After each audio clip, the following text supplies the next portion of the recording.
India news channel, हक की आवाज। Paradise function palace, paradise function palace महबूब नगर। देखिए, सबसे पहली बात तो ये है कि ये कानून जो मोदी सरकार ने आज से 4 साल पहले बनाया था वो संविधान के खिलाफ है।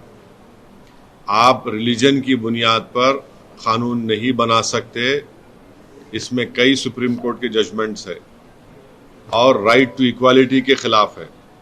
आप कैसे हर रिलीजन को आप उसकी इजाज़त दे रहे हैं उनको, और आप जो रिलीजन जिनका इस्लाम है उनको आप नहीं दे रहे, वो एक पॉइंट है।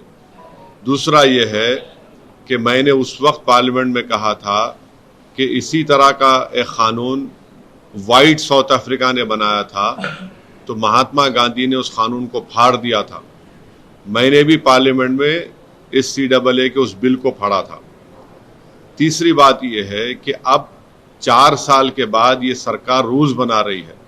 मैं देश को ये बताना चाह रहा हूं कि मैंने नहीं, मौजूदा अभी प्रेजेंट होम मिनिस्टर ने पार्लियामेंट में कहा था मेरा नाम लेकर कि OICG NPR भी आएगा, NRC भी आएगा। कई टीवी के इंटरव्यूज में उन्होंने बात कही थी। तो हम ये बताना चाह रहे हैं कि CAA एक्ट को सिर्फ आप CAA से मत देखिए, इसको आपको NPR से और NRC से जोड़कर देखना पड़ेगा। और जब वो होगा तो जाहिर है उसमें सबसे ज्यादा निशाना बनेंगे मुसलमान, दलित, आदिवासी और गरीब लोग। पांचवी बात यह है कि अब आसाम में सुप्रीम कोर्ट मॉनिटर्ड एक NRC हुआ, 19 लाख लोगों के नाम नहीं आए, जिसमें से लगभग 10 से 12 लाख हमारे हिंदू भाई बहनों के नाम नहीं आए।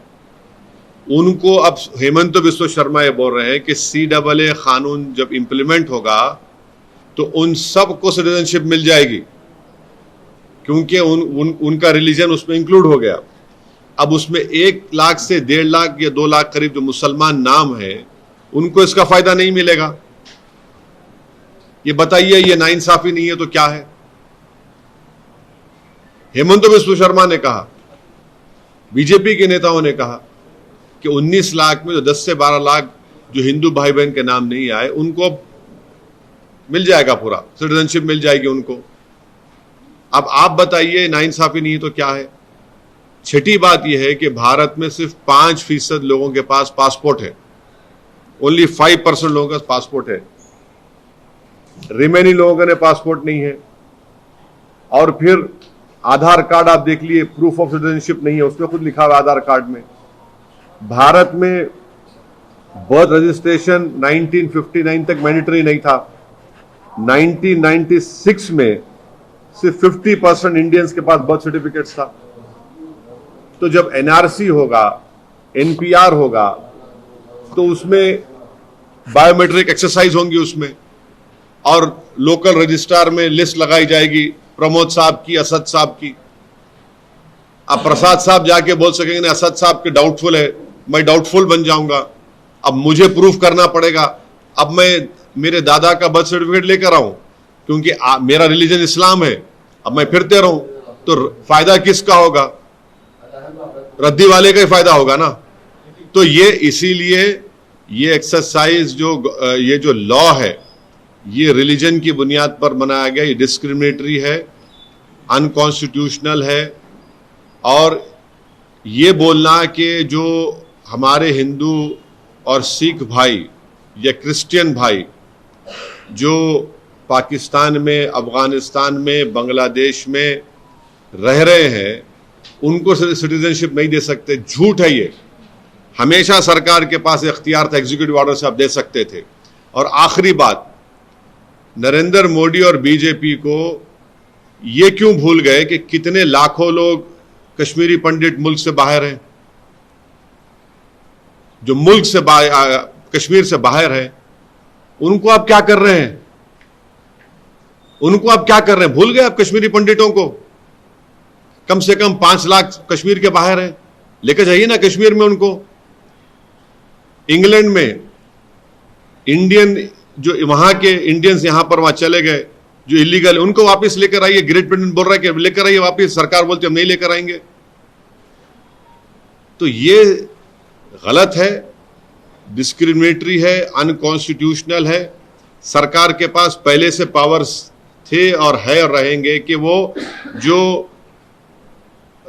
हिंदू भाई बहन पाकिस्तान में है या बांग्लादेश से है, आप दे सकते हो उनको। और मैंने खुद केस डाला है सुप्रीम कोर्ट में। हम लोग जब CAA का हियरिंग हुई थी, हमारे लॉयर जनाब निजाम पाशा साहब ने स्टे की मांग की थी, तो गवर्नमेंट ने कहा था कि अभी हम रूल्स नहीं बनाए। अब जब रूल्स बनाए तो हम सुप्रीम कोर्ट में डालेंगे और इसके ऊपर हम कोशिश करेंगे कि सुप्रीम कोर्ट में जाकर इसको उठाया जाए इस मसले को। एक बोलिए प्रसाद साहब। क्या ये चुनाव को लेकर के चुनाव अनाउंस होने वाले हैं, इसके मद्देनजर किए गए? बिल्कुल है, उसमें दो राय नहीं है, उसमें दो राय नहीं है। आप जब 4-5 दिन के अंदर इलेक्शन कमीशन ऑफ इंडिया अपने डेट्स को अनाउंस कर देगा 2 ECI के बन जाने के बाद, तो यकीनन ये चुनाव को सामने रखकर ये फैसला लिया गया है बीजेपी की तरफ से। सर खास करके, हाँ बोलो, खास करके कल रमजान शुरू होने की उससे प्रधानमंत्री नरेंद्र मोदी ने इस चीज का ऐलान किया, ऐसा बोलते हैं। अब जाहिर है वो सब सारी दुनिया को मालूम कि कल तरावी की नमाज शुरू हो रही, रमजान का महीना शुरू हो रहा, तो आप लोग एक मैसेज देना चाहते थे भारत की सबसे बड़ी माइनॉरिटी को जो 17 करोड़ की है कि अब आप लोग कागज निकालने की तैयारी करिए।